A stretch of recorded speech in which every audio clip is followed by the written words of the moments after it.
I guarantee that there are people on this call that have been sitting on an idea for more than a decade. I guarantee it. Sitting on a dream for over 10 years. And that's horrible.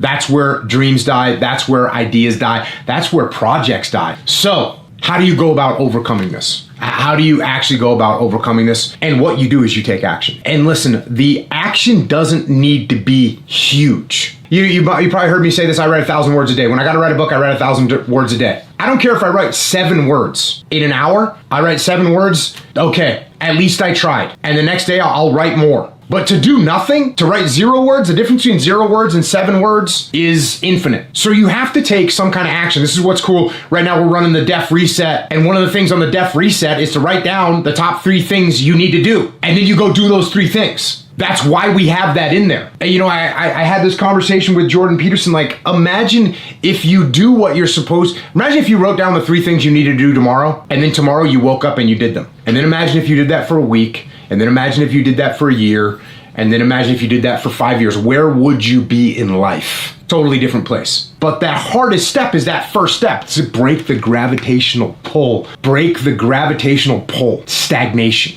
So that's what we're gonna do. We're gonna take action. Now, this is also important, equally important, is that when you execute, you have to pay attention to the feedback loop. You have to pay attention, when you take action, you have to pay attention to the feedback that you then get.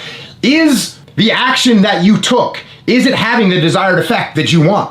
And this seems so obvious. It seems so obvious to say, okay, I took this action, I'm getting positive feedback, I should do it more. That's great. Sometimes we take action, we don't get the feedback that we want. We realize maybe we're not on the right path.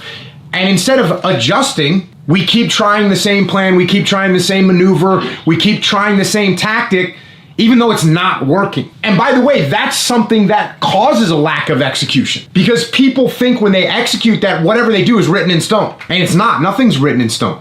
Well, just about nothing is written in stone. If you're flexible, if you know you can change course, if you know you can adjust direction, if you know you can adapt to a shifting marketplace or a new battlefield scenario, if you go in with an open mind and you know you can change your mind and make adjustments, then that will make it easier for you to execute. And that's why we talk about utilizing the iterative decision-making process, making small decisions, taking small actions, execute those actions swiftly, and then adjust rapidly and repeat.